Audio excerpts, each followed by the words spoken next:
भाषण जो है दिया है और आप सब लोग जानते हैं जो सरकार लिख के देती है वही राज्यपाल जी जो हैं पढ़ते हैं। महामहिम का हम लोग सम्मान करते हैं। कुछ दिन पहले ही ये बिहार के राज्यपाल बने हैं तो उनका हम लोग स्वागत करते हैं। भाषण दिया है उन्होंने,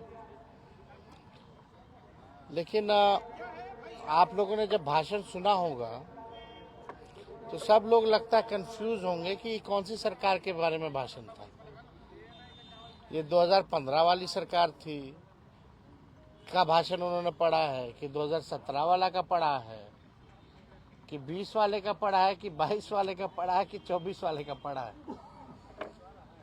आप अगर पूरा भाषण देखें तो आखिर कौन सा सरकार के बारे में इन्होंने भाषण पढ़ा है।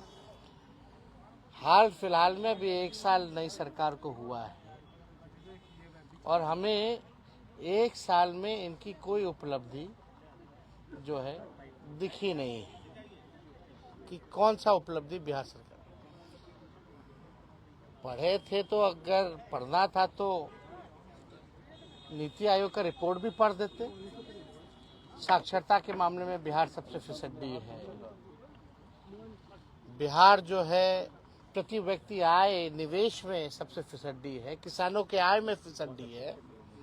और बिहार आगे कहाँ है? बेरोजगारी के मामला में नंबर 1 है, पलायन में नंबर 1 है, गरीबी में नंबर 1 है। ये सब भी बताना चाहिए था। तो हम लोग तो जान ही रहे थे भाई सरकार ने कोई काम किया नहीं है। गवर्नर महामहिम है, ये औपचारिकता होती है कि जो सरकार लिख के देगी चाहे झूठ हो सच हो वो राज्यपाल जो है पढ़ेंगे। अब इस पर अभिभाषण पे चर्चा होगी। जब चर्चा होगी तो एक एक जो है पोल हम लोग सरकार का खोलेंगे और ऐसा पोल खोला जाएगा कि उनका जवाब देना। आज तक तो कोई जवाब मिला नहीं, आगे भी उनके पास कोई जवाब नहीं होगा। आज हम सब लोग चाहते हैं बजट सत्र जो है महत्वपूर्ण सत्र होता है, सबसे लंबा सत्र होता है और इस लंबे सत्र में हम सब लोग अपेक्षा करते हैं कि सही ढंग से जो है हाउस चले। लेकिन आप लोगों ने स्थिति देखी होगी, कोई हाउस में नियम या संविधान का पालन नहीं हो रहा, बल्कि विपक्षी जो है बार बार आसन से आंख खोल के देखने को कह रहा है कि आपके सामने कोई संविधान का या नियम का उल्लंघन कैसे कर सकता है। आज लगभग कई दिन हो गए, साल भर हो रहा है और अब तक कार्रवाई नहीं की गई। स्पष्टीकरण पूछा गया लेकिन कोई जवाब मिला नहीं है। तो क्या ये आसन का अपमान नहीं है? जो भी विधायक उधर बैठाना तो बैठाओ ना भाई, लेकिन किस नियम के और किस संविधान के नियम के हवाले आप बैठा रहे?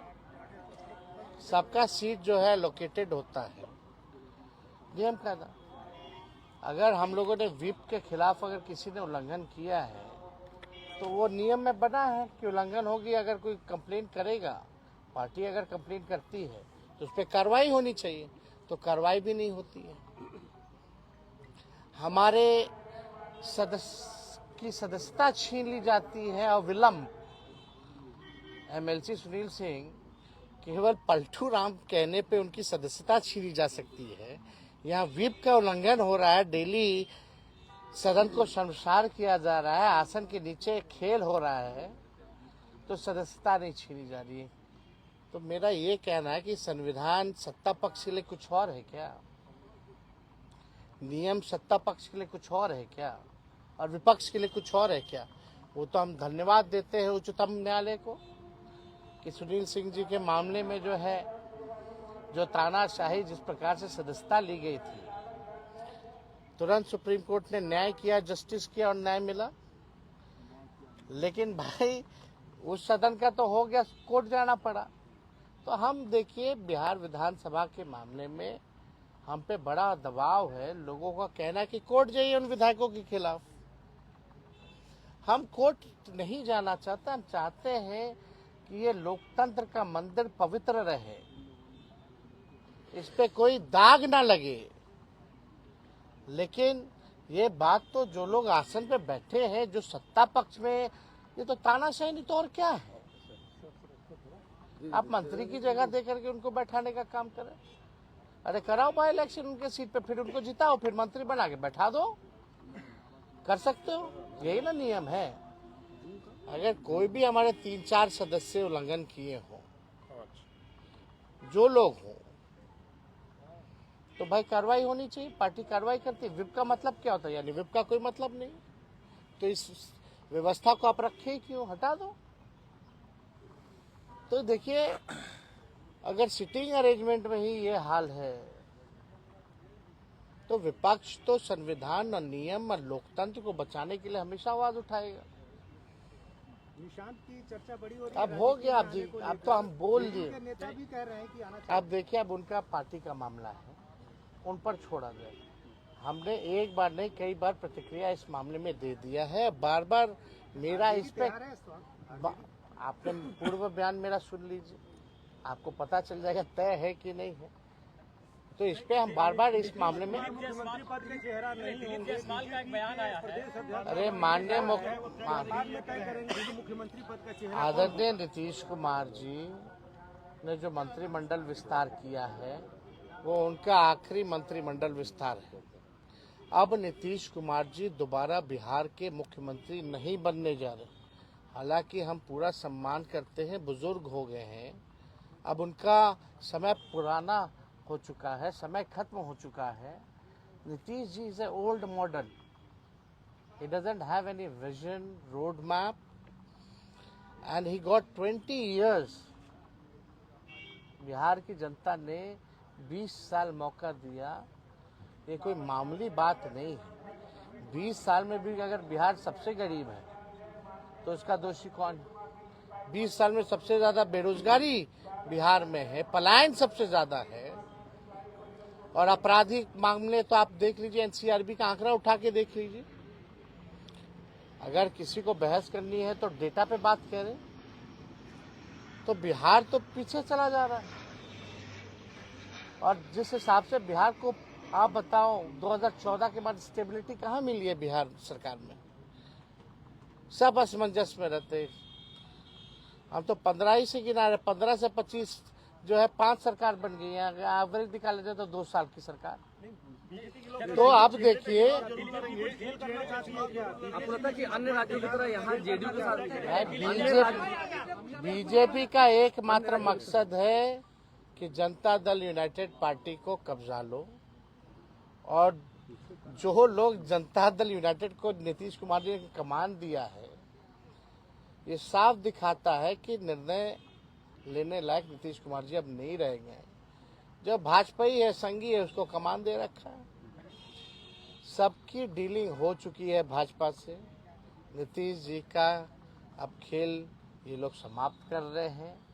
ये नीतीश कुमार जी अनजाने बने हुए हैं, लेकिन उनके जितने साथी जो आजकल भुजा पार्टी करने वाले लोग हैं, सब दिल और दिमाग से भाजपा हो चुके हैं।